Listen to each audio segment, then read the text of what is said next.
Okay, बिस्मिल्लाहिर्रहमानिर्रहीम। Okay बेटा, start करते हैं फिर। बेसिक से हम स्टार्ट करेंगे कि अकाउंटिंग क्या होती है, अकाउंटिंग की टर्मिनोलॉजीज क्या होती हैं और अकाउंटिंग को हम कैसे उसके अंदर जो टर्मिनोलॉजी इस्तेमाल होती है उसको हम कैसे यूज़ करेंगे। तो मैं बिल्कुल बेसिक लेवल से स्टार्ट करूंगा। पहले लेक्चर से जो हम लोगों ने पहले भी मैंने थोड़ा सी चीज़ें डिस्कस की थी, लेकिन आई थिंक सो कि कुछ स्टूडेंट्स को प्रॉब्लम आ रही है। फिर हम असाइनमेंट क्वेश्चन भी डिस्कस करेंगे। जो असाइनमेंट्स के अंदर हमारे क्वेश्चंस थे वो भी हम साथ साथ लेंगे आपसे। अगर कोई प्रॉब्लम होगी तो आप मुझे साथ साथ मेरे से डिस्कस करेंगे। ओके, स्टार्ट करते हैं बिल्कुल बेसिक से। First of all, what does mean by accounting? जी फियाज साहब, क्या होती है अकाउंटिंग? अकाउंटिंग क्या होती है बेटा? ये मैंने आपके सामने भी डेफिनेशन शो भी की हुई है। Sir, classifying and recording summarized transactions. Recording, classifying and summarizing the Summarize the transaction. transactions. जी साथ असगर बेटा, आप बताएं रिकॉर्डिंग, क्लासिफाइंग और समराइजिंग का मतलब क्या होता है?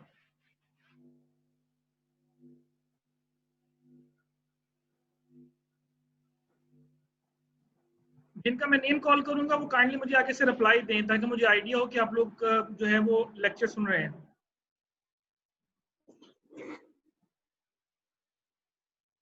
जरियाब राशिद,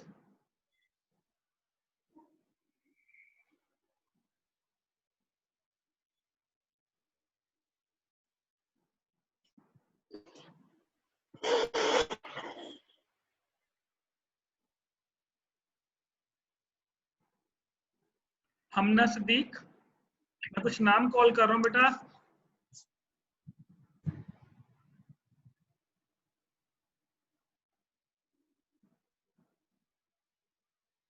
आप लोगों की आवाज, मेरी आवाज आप लोगों को आ रही है? जी सर आ रही है। कुछ लोगों को ना जूम ऐप नहीं चलानी आ रही सर। ये अपना बेटा जो माइक है पहले वो अनम्यूट करेंगे तो फिर आपकी आवाज मेरे पास आएगी। जो रेड साइन बना हुआ माइक का, इसको आप पहले क्लिक करेंगे, देन फिर आप बोलेंगे तो फिर आप की आवाज जो है वो मुझे आएगी। जी जुबैर नबी साहब, जी बेटा।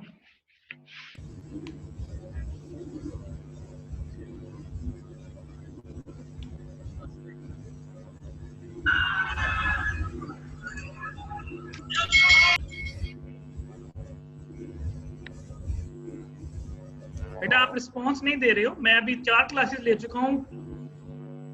जी नोरीना। Yes sir. जी बेटा, क्या होती है रिकॉर्डिंग, क्लासिफाइंग एंड समराइजिंग? क्या होता है सर रिकॉर्डिंग का मतलब ये होता है कि जो हमारे पास प्रॉपर रिकॉर्ड होना चाहिए। क्लासिफाइंग का मतलब ये होता है कि उन्हें प्रॉपर कैटेगरीज में क्लासिफाई करें। और समराइजिंग मतलब जो बड़ी स्टेटमेंट होती है उसे छोटे से ट्रांजैक्शन में हम समराइज करें। बेसिकली बेटा हम अकाउंटिंग क्या होती है, अकाउंटिंग का जो मतलब होता है जो हम पढ़ते हैं उसमें ये होता है कि आपने किसी भी बिजनेस ट्रांजैक्शन को रिकॉर्ड करना, उसको क्लासिफाई करना एंड देन उसको समराइज करना। This is called accounting. Recording mean for example, अब सबसे पहले हम ये डिस्कस करते हैं कि बिजनेस ट्रांजैक्शन क्या होती है। मैं बिल्कुल बेसिक से स्टार्ट कर रहा हूँ। जो कॉन्सेप्ट्स आप लोगों को करें वो आप मेरे से दोबारा रिवाइज करवा सकते हैं, क्योंकि आई नो दैट कि ये आपका सब्जेक्ट नहीं है रिलेटेड, लेकिन फिर भी क्योंकि अब आपने इसको क्लियर भी करना है तो आपको कॉन्सेप्ट्स क्लियर होने चाहिए। ट्रांजैक्शन मीन कोई भी एक चीज जो हैपन होती है बिटवीन टू पर्सन और उसको हम मॉनेटरी फॉर्म में मेजर करें, that is called accounting, that is called transaction basically. For example, you want to sell something, I want to purchase something. आपने मुझे कोई चीज सेल करनी है, मैंने चीज परचेज करनी है, मैंने आपको पे किया, मैंने आपसे चीज खरीद ली।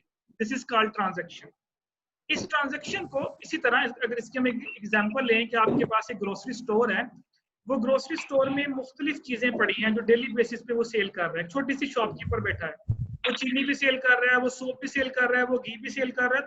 Hundreds of items are there in that shop और वो डेली बेसिस पे सेल कर रहा है। वो क्या करता है, जो चीज वो सेल करता है उसको रजिस्टर में लिख लेता है। इज कॉल्ड रिकॉर्डिंग, कि आप उसको रिकॉर्ड कर रहे हो तो मैंने ये चीजें बेची। अच्छा, कुछ इसके लोगों बाद को आता है आवाज नहीं जा रही क्लासिफाइंग। इसके बाद आता है क्लासिफाइंग। क्लासिफाइंग के अंदर क्या होता है कि आप, फॉर एग्जांपल मैं आपसे ये पूछना चाहता हूं कि आप मुझे ये बताएं कि पूरे दिन के अंदर आपने शुगर के कितने पैकेट्स बेचे। फॉर एग्जांपल ये मैं आपसे पूछना चाह रहा हूं। अब आप क्या करोगे, आप अपना रजिस्टर उठाओगे और उस रजिस्टर के अंदर आप क्या करोगे, आप उस रजिस्टर के अंदर शुगर के पैकेट्स को गिनना शुरू कर दोगे। यदि मैंने सारे दिन में कितने बेचे, अब फॉर एग्जांपल मे पॉसिबल कोई पहले पेज पे लिखा हो, कोई दरमियान में लिखा हो, आपको काउंटिंग करनी पड़ेगी। It's very difficult task. Classifying ये कहता है कि आप ऐसा करें कि आपके जितने भी अकाउंट, जितने भी आपके पास चीजें हैं, आप उन चीजों के साथ क्या करें, आप उन चीजों को वन बाई वन जो है वो अलग अलग उसका अकाउंट बना लें।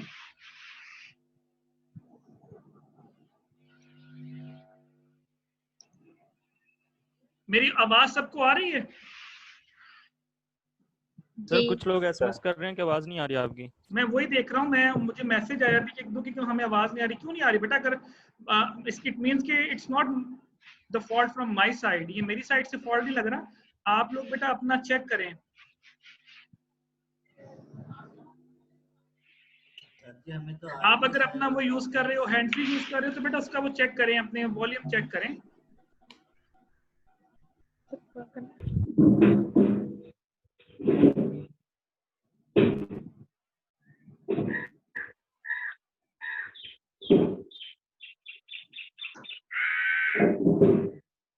जी, ये जो आप बेटा बता रहे हो, इनको आवाज आनी शुरू हुई है भी कि नहीं?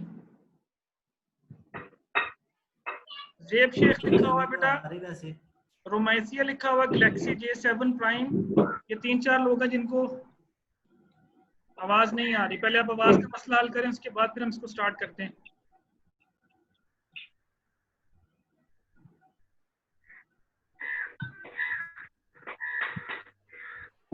जी, वो मसला हल बेटा आप लोगों का?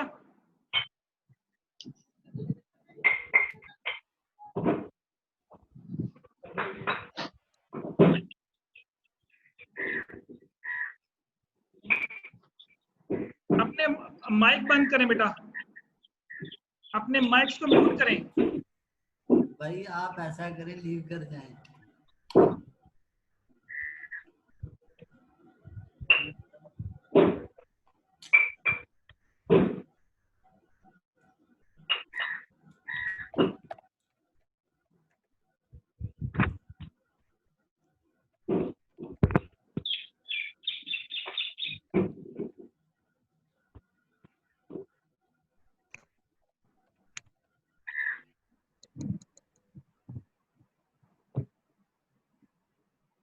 सर अब आपकी आवाज आ रही है लेकिन बार बार डिस्कनेक्ट हो रही है।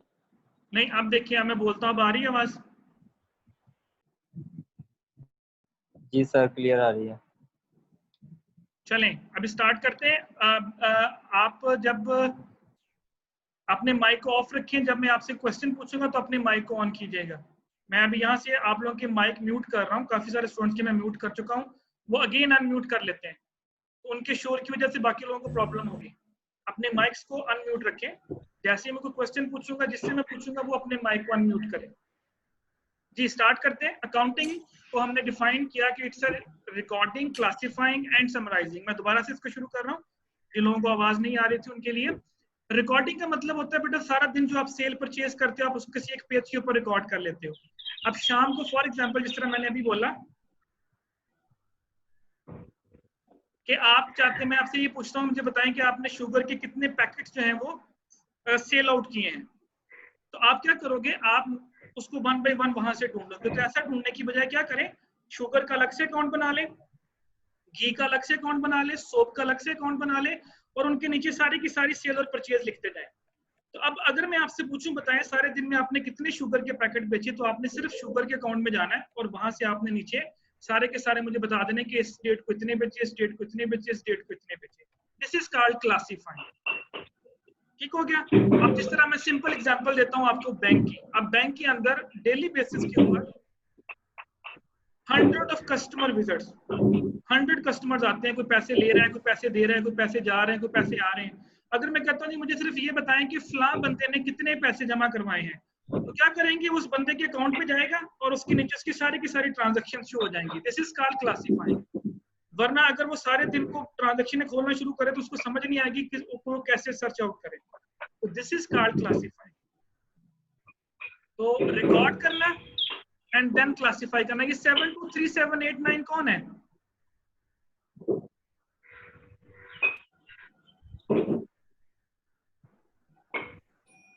ये नाम शो नहीं हो रहा मुझे, 723789 शो हो रहा है।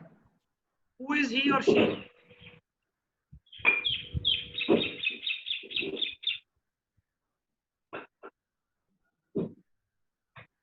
सर सादिया का माइक ओपन है। मैं आप लोगों के माइक म्यूट कर रहा हूं, आप लोग फिर अपने माइक अनम्यूट कर लेते हैं। मैं आपको बार बार ये कह रहा हूं कि उसको ना खोलें, शोर आ रहा है आप लोगों की साइड से।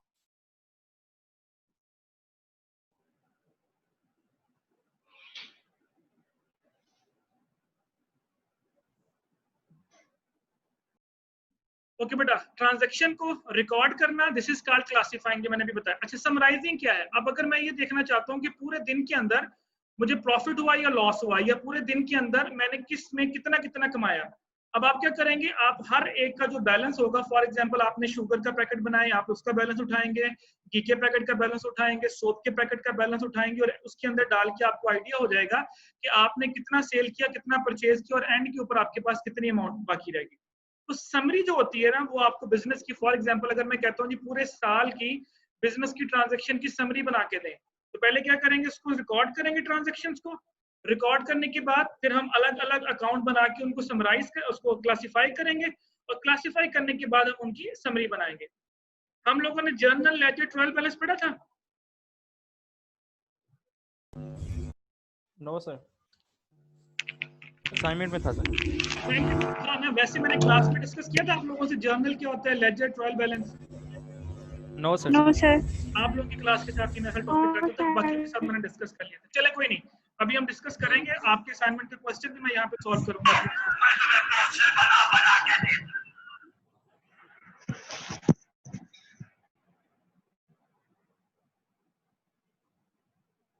ओके जी, recording, classifying and summarizing the business transactions, that is called accounting.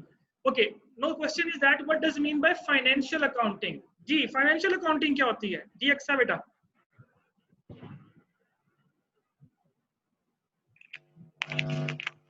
Sir किसी भी डाटा को रिकॉर्ड करना, क्लासिफाई करना और उसे फाइनेंशियल टर्म्स में करना, सारा समराइज करना, यानी उसकी फाइनेंशियल स्टेटमेंट्स बनाना। अगर आप इसको फाइनेंशियल टर्म्स की बजाय फाइनेंशियल स्टेटमेंट्स बोलेंगे तो that is called financial accounting. Record करना, क्लासिफाई करना, समराइज करना और कॉस्ट स्टेटमेंट्स बनाना, that is called cost accounting. इसी तरह रिकॉर्ड करना, क्लासिफाई करना, समराइज करना और टैक्स स्टेटमेंट बनाना, that is called tax accounting. तो financial statement is called financial accounting. Okay जी, ये वाटसन साहब कौन है जी? फाइनेंशियल स्टेटमेंट्स हमने दो पढ़ी थी, इनकम स्टेटमेंट और बैलेंस शीट। जी बेटा आप बताएं, इनकम स्टेटमेंट और बैलेंस शीट में क्या फर्क है? जिसका मैं नाम बोलता हूं वो रिस्पॉन्स नहीं देता तो मेरे लिए वो एब्सेंट है, ये मैं आपको पहले बता दूं। बाद में ना कहिएगा कि सर हमारी एब्सेंट क्यों लगी है, आपकी अटेंडेंस ऑनलाइन साथ साथ होगी, ये बात ध्यान में रखिएगा। आप हर लेक्चर के बाद अपनी अटेंडेंस चेक कर सकते हैं पोर्टल के ऊपर। जी मोहसिन साहब, मोहसिन अली,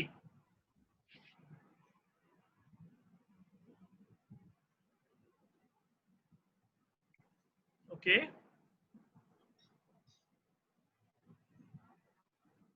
मलिहा अकरम,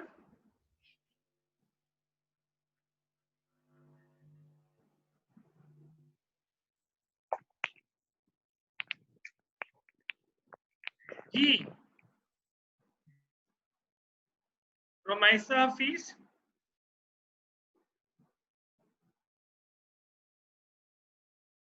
मेरी आवाज आ रही है आप लोगों को?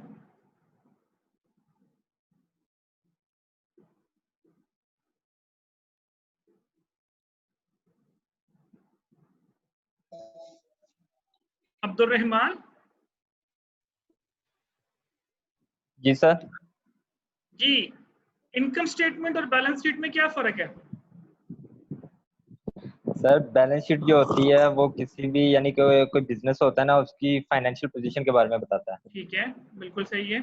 और इनकम स्टेटमेंट जो किसी भी शख्स की आप कह सकते हैं कि उसकी जो क्या कहते हैं इनकम होती है, परफॉर्मेंस, सोर्स होता है, उसके बारे में बताता है। परफॉर्मेंस के बारे में, फाइनेंशियल परफॉर्मेंस के बारे में। जी बिल्कुल सही कहा इन्होंने।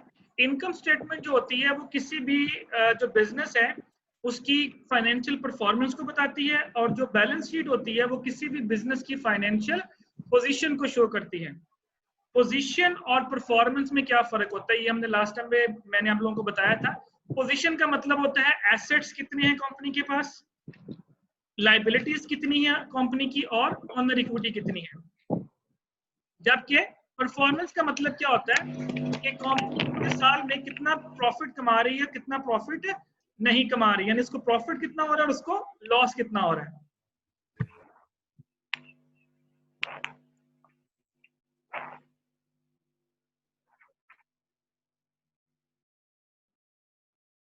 अंडरस्टैंड बेटा?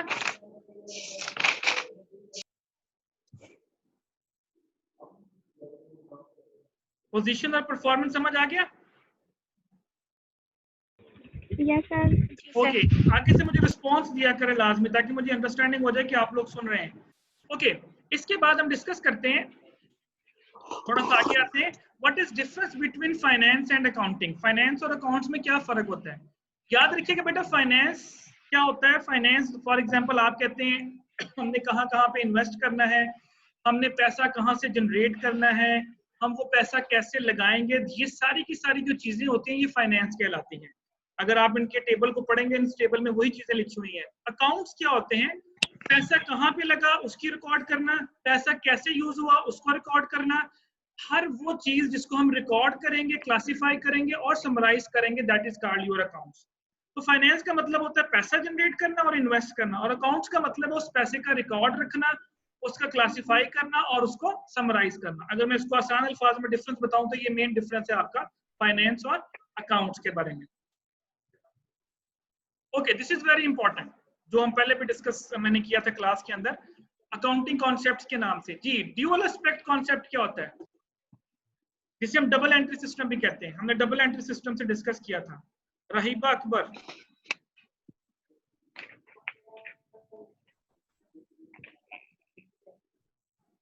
बताएं बेटा।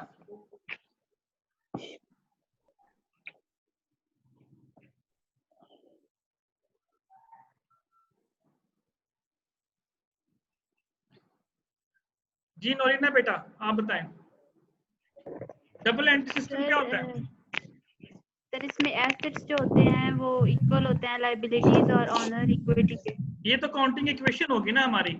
अकाउंटिंग इक्वेशन जो होती है बेसिकली वो आपको बताती है फाइनेंशियल पोजीशन के बारे में, कि हमारे एसेट्स कितनी है, लायबिलिटीज कितनी है, ऑनर इक्विटी कितनी है।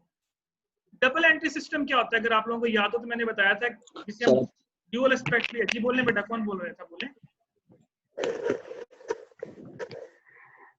सर जो डबल एंट्री सिस्टम के थ्रू पास होता है, कोई भी ट्रांजैक्शन जो होती है वो मीन कि अगर आपके पास कैश है तो आप कोई चीज खरीदते हैं, वो फर्नीचर वगैरह, कैश की सूरत में वो डिक्रीज हो रहा होता है, आपके पास एसेट और फर्नीचर की सूरत में इंक्रीज हो रहा होता है। आई मीन से कि वो दो जो है ट्रांजैक्शन उनके थ्रू जो हो रहा होता है वो पास हो रहा होता है, इससे डबल एंट्री सिस्टम कहते हैं। बिल्कुल ऐसे ही है। कोई भी ट्रांजैक्शन जो बिजनेस के अंदर हैपन होती है, अगर आप उसको दो जगहों पे रिकॉर्ड करते हैं तो this concept is known as double entry system. यानी उसका जो इफेक्ट है वो मिनिमम 2 जगह पे आएगा, यानी कम से कम 2 जगहों पे आएगा। जिस तरह इन्होंने एग्जांपल दी, बड़ी अच्छी एग्जांपल दी कि आपने फर्नीचर परचेज किया, कैश पे परचेज किया, फर्नीचर बढ़ रहा है, कैश कम हो रहा है, एसेट बढ़ रहा है, एसेट कम हो रहा है। कोई भी बिजनेस ट्रांजेक्शन आप बोलते हैं, उस पे जो ट्रांजेक्शन होगी उसको हम 2 जगहों पे कम से कम रिकॉर्ड करेंगे, और उन 2 जगहों पे जब रिकॉर्ड करेंगे उसका जो इफेक्ट रिकॉर्ड करेंगे, that is called dual aspect concept या डबल एंट्री सिस्टम भी कहते हैं। अगर आप उसको एक साइड पे रिकॉर्ड करेंगे, दूसरी साइड पे रिकॉर्ड नहीं करेंगे, तो आपको चीजों की अंडरस्टैंडिंग नहीं होगी। फॉर एग्जांपल, आपने कैश में से चीजें माइनस कर दी 20,000, लेकिन दूसरी तरफ आपने फर्नीचर ऐड नहीं किया, तो आपको ये समझ ही नहीं आएगी कि ये 20,000 कहाँ पे गया। लेकिन दूसरी साइड में अगर आपने फर्नीचर लिखा होगा तो आपको आइडिया हो जाएगा कि ये 20,000 का मैंने ये फर्नीचर खरीदा। सो दैट्स व्हाई जब भी कोई ट्रांजैक्शन बेटा होगी, it should be recorded in 2 side. इसको 2 साइड पे हम रिकॉर्ड करेंगे। अच्छा, इसके साथ ही अकाउंटिंग इक्वेशन क्या बताती है आपको? अकाउंटिंग इक्वेशन आपको फाइनेंशियल पोजीशन के बारे में बताती है। किसी भी बिजनेस की जो फाइनेंशियल पोजीशन होगी उसके बारे में आपको जो है वो अकाउंटिंग जो है वो शो करेगी। अच्छा, अब थोड़ा सा हम डिस्कस कर लेते हैं। इसमें 3 चीजें आ रही हैं, एसेट्स आ रहे हैं, लायबिलिटीज आ रही हैं और ऑनर्स इक्विटी आ रही है। Okay, tell me what is asset. Hasan,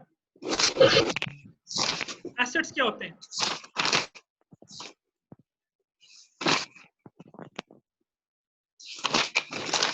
Anything which is owned by the business is called assets. हर वो And चीज liabilities, जी बोले बोले बोले बेटा anything which is payable by the business is called liabilities. Okay and third one owners equity sir जो business में honour introduce करता है वो ऑनर्स इक्विटी कहलाती है। आई मीन से कोई भी आपका बिजनेस है तो उसमें जो पैसा ऑनर इन्वेस्ट करेगा वो ऑनर्स इक्विटी कहलाएगी। बिल्कुल सही कहा। यानी तीन चीजें हैं बेटा। एसेट्स क्या होते हैं? हर वो चीज जो बिजनेस की मलकियत है वो उसके एसेट्स कहलाएंगे। हर वो चीज जो बिजनेस ने पे करनी है, जो पेएबल है, वो उसकी लायबिलिटीज कहलाएंगी। और हर वो चीज जो बिजनेस में ऑनर इंट्रोड्यूस करेगा that is called honours equity. ये चीजें हम डिस्कस पहले कर चुके हैं, लेकिन मैं सिर्फ थोड़ा सा रिवाइज कर रहा हूँ क्योंकि आगे जो लेक्चर्स हमारे आने हैं उनमें इन चीजों का बहुत इंपॉर्टेंट रोल है। ठीक हो गया? ओके। साथ ही बेटा आपने ओपन करूंगा आपकी फर्स्ट असाइनमेंट की कुछ क्वेश्चंस हैं जो अकाउंटिंग इक्वेशन से रिलेटेड थे। ये शो हो रही है आपको असाइनमेंट? जी सर। ये मैं ओके जी, ये असाइनमेंट थी बेटा। आपका क्वेश्चन नंबर 1 था। मैं इसके साथ ही आपके साथ ये इसको शेयर करता हूं और आप लोगों के साथ इसको डिस्कस करते हैं कि हर ट्रांजैक्शन को डबल साइड के ऊपर कैसे रिकॉर्ड किया जाएगा। Okay. A number of business transaction carry out by this company are as follows. अब पहली ट्रांजैक्शन उसने आपको नीचे पास करके दी है। ये देखें, ये मेथड है। उसने बोला कि इस मेथड के तहत आपने लिखना है कौन सी चीज इंक्रीज हो रही है और कौन सी चीज डिक्रीज हो रही है। फर्स्ट ट्रांजैक्शन इज, मैं पहले ट्रांजैक्शन आपको एक्सप्लेन करता हूँ, उसके बाद बाकी 1 बाय 1 ट्रांजैक्शन में बोलूंगा और जिसका मैं नेम लूंगा वो पर्सन मुझे आंसर देगा कौन सी चीज इंक्रीज हो रही है, कौन सी चीज डिक्रीज हो रही है। Borrowed money from a bank. First transaction जरा गौर से सुनिएगा बेटा। Borrowed money from a bank. आपने बैंक से लोन लिया। अब देखिए, जब बैंक से आपने पैसे लिए, बोरो किए, तो इसका मतलब कैश आपके पास आया। कैश हमारा क्या होता है? एसेट। और देखिए आपके पास उसमें नीचे लिखा हुआ है कि एसेट क्या हो रहा है? एसेट आपका इंक्रीज हो रहा है।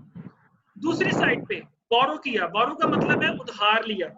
और जब उधार लिया तो यहाँ पे देखिए उसने दूसरी साइड पे लायबिलिटीज में क्या लिखा है? इंक्रीज, यानी आपकी लायबिलिटीज इंक्रीज कर दी। अब देखिए इस ट्रांजैक्शन को हमने दो साइड पे रिकॉर्ड किया। This is called dual aspect या डबल एंट्री सिस्टम जिसे हम कहते हैं। जब भी हम टॉपिक पढ़ रहे थे ये वो बेसिकली उसी को शो कर। ओके, अब मैं सेकंड ट्रांजैक्शन बोलूं। पहली ट्रांजैक्शन समझ आ गई बेटा? Anyone any confusion? No sir. Okay, एक चीज ध्यान में रखिएगा, मैंने आपको एक बड़ा हिंट दिया था, बताया था कि जब भी परचेज का वर्ड यूज होगा इट मीन दैट कि आपके पास कोई चीज आ रही है और वो आपका एसेट होगा। जब भी सेल्स का वर्ड यूज होगा तो इसका मतलब है कि आपके पास से कोई चीज जा रही है। जब भी पेड का वर्ड यूज होगा इसका मतलब है कि आपके पास किसी चीज में कमी आ रही है। ये चीजें 2-3 ध्यान में रखिएगा तो आपको ट्रांजैक्शन में लिखने में बड़ी आसानी होगी। ओके, फर्स्ट सेकंड देखिएगा।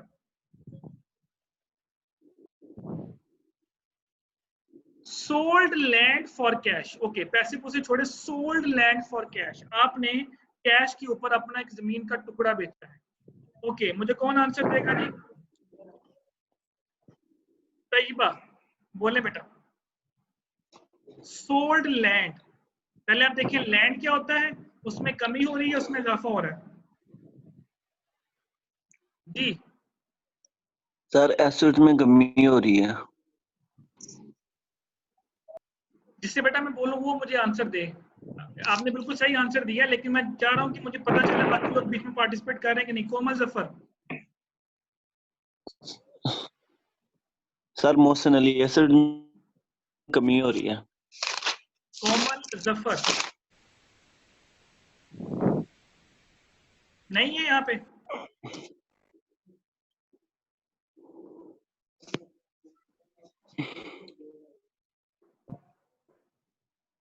आपकी क्लास में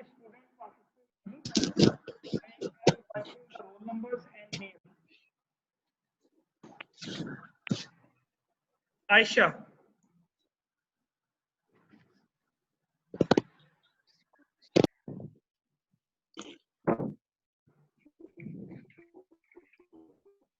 okay,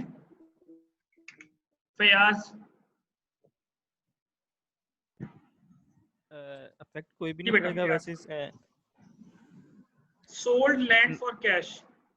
sir no effect. Why not?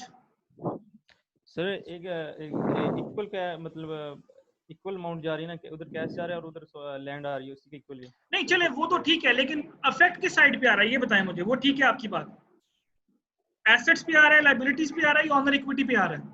Sir assets कम हो रहे हैं। एसेट्स कम हो रहे हैं, दूसरी साइड पे ऑनर इक्विटी में आएगी ना, कैश उधर आ जाएगा। और सर इस तरह एसेट्स इंक्रीज भी तो हो रहे हैं कैश की फॉर्म में। मैं वही पूछ रहा हूँ बेटा, ये तो मैं आंसर पूछ रहा हूँ कि इसका इफेक्ट बताएं क्या हो रहा है।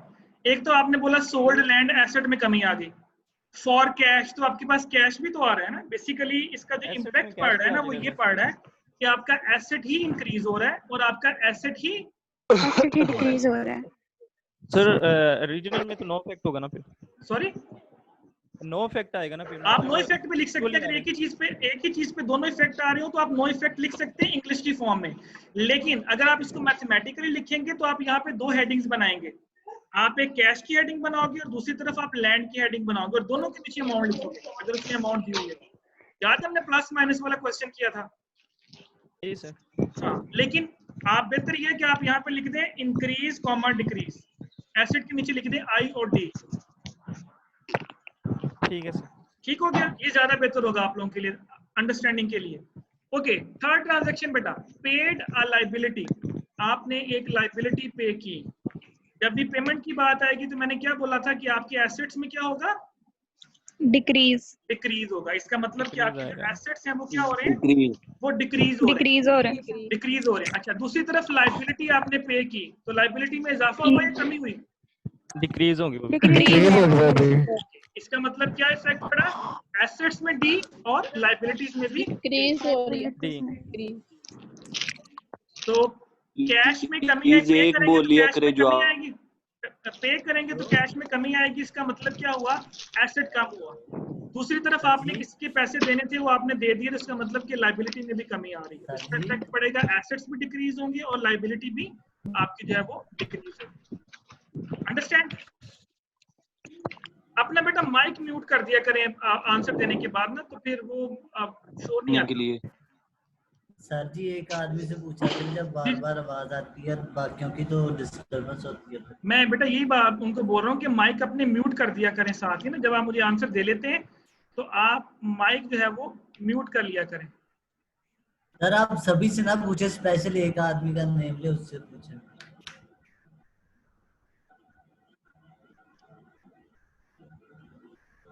अब ड्यूरिंग अगर वॉइस मुझे किसी के माइक ऑन नजर आया और वहां से मुझे आवाज आती है तो मैं उसको यहाँ से आउट कर दूंगा क्लास से। ये मैं आपको लास्ट टाइम बोल रहा हूँ, बाकी लोगों को डिस्टर्ब नहीं करेंगे। ओके, नेक्स्ट देखिए बेटा, purchase a computer on credit. Purchase का वर्ड आया और computer on credit. Amna Saeed,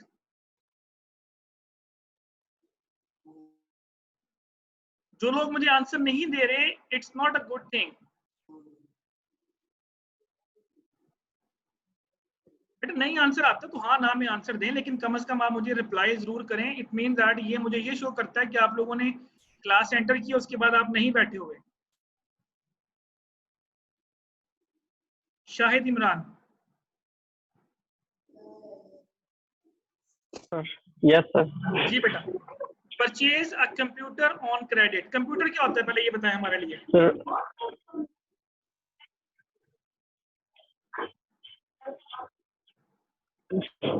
sir मेरी तरफ आवाज से नहीं आ रही। परचेज अ कंप्यूटर बेटा, डी ट्रांजैक्शन पढ़े ना। अगर आवाज नहीं आ रही तो मुझे बताएं, ट्रांजैक्शन डी पढ़े।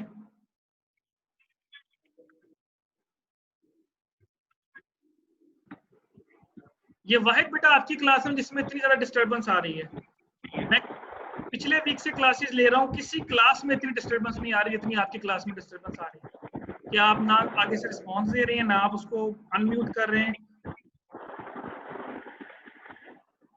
जी चले, anyone, purchase a computer on credit.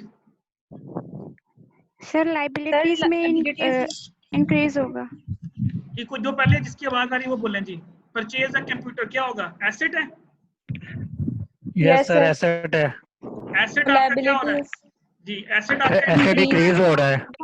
और दूसरी तरफ ऑन क्रेडिट है। Assets- ऑन क्रेडिट का मतलब assets होता है increase हो आपने रहा है। उधार पे खरीदा है।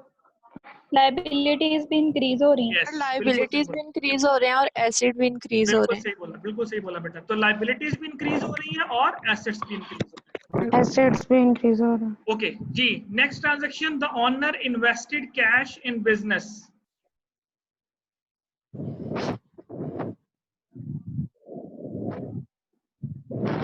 सर एसेट में कमी आ रही है। ओनर इन्वेस्टेड कैश, कैश में नहीं, इन्वेस्टेड कैश का मतलब है कोई बिजनेस में पैसा लगा रहा है। इसका मतलब है कि पैसा बिजनेस में आ रहा है, इंक्रीज हो रहा है। जी कैश इंक्रीज हो रहा है, बिल्कुल। तो कैश क्या होता है, हमारा एसेट होता है। Yes sir. Asset increase